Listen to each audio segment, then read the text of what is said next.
pas que je suis un bon réalisateur, je dis j'ai fait un beau film, Ce que je suis c'est certain, c'est que ce film m'a vraiment transformé. Combien de cinéma est important pour nous? Est-ce que les gens ont envie qu'on leur parle de la bouche? Les cinéastes ont besoin qu'on s'intéresse à eux, vous le savez.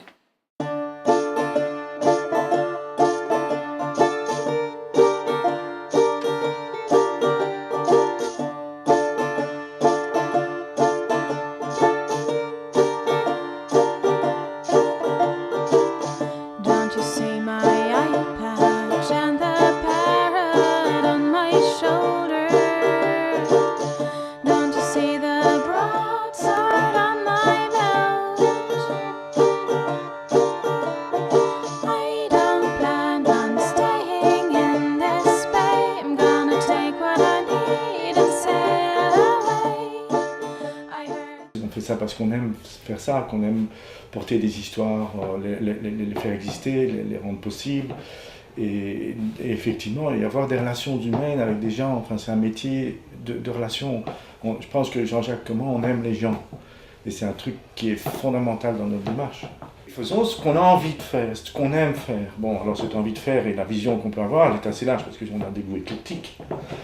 Mais essentiellement, c'est un cinéma d'auteur qui est tourné vers le public, qui est un cinéma, je suis convaincu qu'il n'y a pas de film sans auteur, donc qui met en valeur l'auteur, mais qui tient compte du public et qui est attentif au public. Parce que, en fait, le cinéma, c'est pas un truc qu'on fait en chambre pour soi, rien que pour soi. On s'adresse à un public. Et donc, voilà, en gros, c'est notre ligne qu'on a tenue et qu'on maintient toujours. Et ça passe par des films qui sont plus confidentiels, comme des films plus publics. Parce que cette ligne-là oscille entre ces deux extrêmes, on va dire. On choisit les films parce que on aime bien le scénario, parce qu'on aime bien le réalisateur, parce que c'est un ami qui nous propose le projet et qui nous convainc que c'est un beau projet. Donc c'est toujours des relations de cœur qui font qu'on va sur un film ou sur un autre. C'est dans la qualité des projets eux-mêmes que je pense qu'on essaie de trouver la continuité.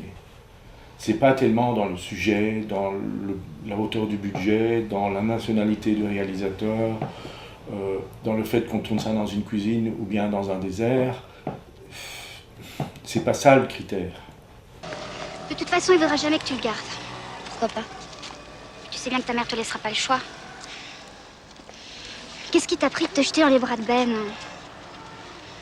Marie est le premier long métrage grand public qu'on a fait. Et on l'a conçu avec un des fondateurs de Saga Film, qui est Marianne Twerker. Et on l'a conçu dès le départ comme un film tourné vers le public. Et ça, c'est quelque chose qui m'a beaucoup plu. C'était une expérience formidable. Marie a été à l'époque un très gros succès en Belgique. Et qui a sûrement contribué au fait que Marie se soit petit à petit ancrée dans le cœur des spectateurs en Belgique. Your president is a happy one. All criminal charges were dropped today against a brave and honest man. Hans Koenig is now a free man. The Commissioner est le premier film en anglais qu'on a fait. Alors là, c'était important. C'est un film qu'on a coproduit entre guillemets, mais dans lequel j'ai été extrêmement impliqué dans la production. C'était un truc assez complexe. C'était le film, la production la plus complexe qu'on avait fait jusque-là, et ça nous a fait. C'est aussi une étape, si tu veux, en Saga, dans la montée vers le marché, vers le niveau international, mondial, auquel je pense tout cinéaste, toute production aspire. Los Angeles, dans tout dont on parle là, c'est aussi notre ouverture au monde, parce qu'on a toujours été extrêmement attentif au monde entier, et donc on a fait des films dans pas mal de pays. Et Los Angeles est le deuxième d'une réalisatrice belgo-uruguayenne qui s'est tournée entièrement en Uruguay, qui a un film magnifique. No pasa nada. Vos también me vas a hablar de revolución. Hasta el propio Che Guevara me dijo que en este país no es necesaria la lucha. No me gusta el mundo. No sé en qué va a terminar. Au-delà de Gibraltar, c'est des jeunes qui surgissent de nulle part et qui ont envie d'exprimer quelque chose d'important dans la société dans laquelle on vit, qui est les problèmes liés à la deuxième génération d'immigrés venant au-delà de Gibraltar. C'est un film qu'on a fait sans scénario, quasiment, enfin écrit quoi. Il y avait très peu, et donc on a réussi à trouver un peu d'argent autour de ça et on y est allé. Arrête de te la péter. Et qu'est-ce que ça t'a ramené, même avec ton petit diplôme de comptable? Ça t'a rien ramené du tout, rien du tout. Écoute, tu peux faire ce que tu veux, tailler un costume, teindre tes cheveux en blond, mettre des lentilles, ce que tu veux. Tu reviens ici, tu reviens toujours au petit khor de Molenbeek. T'as bien ça dans la tête, t'as tendance à l'oublier, toi. T'as vraiment tendance à l'oublier. Je suis désolé de te le dire, Aziz, tu deviens parano. C'est moi que tu traites de paranoïaque. Putain, ils donnent même des primes au patron pour qu'il nous engage. Et même quand c'est à moi, je vais pas ma place. Alors que tu veux que je fasse? Écoute-moi bien, Karim. Le jour où t'entends qu'un politicien ou n'importe qui dire que nos parents et nous, fils d'immigrés, on a nos places ici, on est chez nous ici, là peut-être je lève mes fesses. Pas avant. Même nos qualités sont devenues de défaut. Putain, et arrête de me prendre la tête, trace ton chemin, viens pas casser la tête. Le cauchemar de Darwin, je l'ai mis dans la liste parce que c'est un film très singulier, si tu veux. C'est le réalisateur qui a construit autour de lui la structure de coproduction. Puisque, en fait, on était 3 producteurs délégués. Un Belge, un Français et un Autrichien.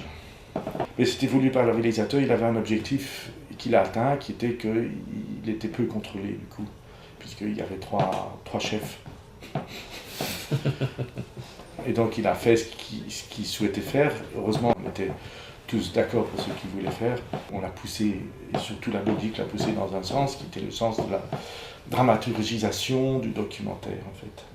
Parce que c'est un documentaire qu'on a construit comme une fiction.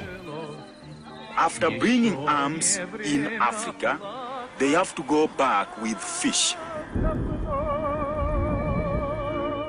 Hitler à Hollywood, c'est un peu un clin d'œil aux productions récentes, hein, qui est aussi l'innovation technologique et l'adaptation au terrain, si tu veux. Aujourd'hui, c'est un film qui manifestement ne pouvait pas prétendre à des gros budgets, qui avait une vraie ambition de contenu, mais avec aussi une ambition artistique de singularité, si tu veux, d'originalité. Et grâce à la technique, je pense qu'à eu progrès technique, notamment on a été les premiers à tourner en 5D, hein, il faut le rappeler. Grâce au progrès technique, on a pu atteindre ces objectifs. Et je pense qu'ils ont été atteints, parce que le film est à cet égard très réussi. On vous l'a déjà dit. C'est privé ici, vous pouvez pas rentrer. Oui, mais vous m'avez dit hier de passer pour voir le responsable. Attendez. Oui, tu m'entends? Oui. C'est Marianne Medeiros comme hier, oui. Avec son caméraman. Oui, bonjour. Vous êtes le responsable ici? Mais monsieur, je voudrais vous parler parce que j'ai appris que Viva World avait un... Non. On s'en va. Et moi, je suis en cours. Tant mieux. Parce que ce soir, on sort. Enfin, le souhait pourrait donc être de rester encore 25 ans. Voilà. On sera meilleur dans 25 ans.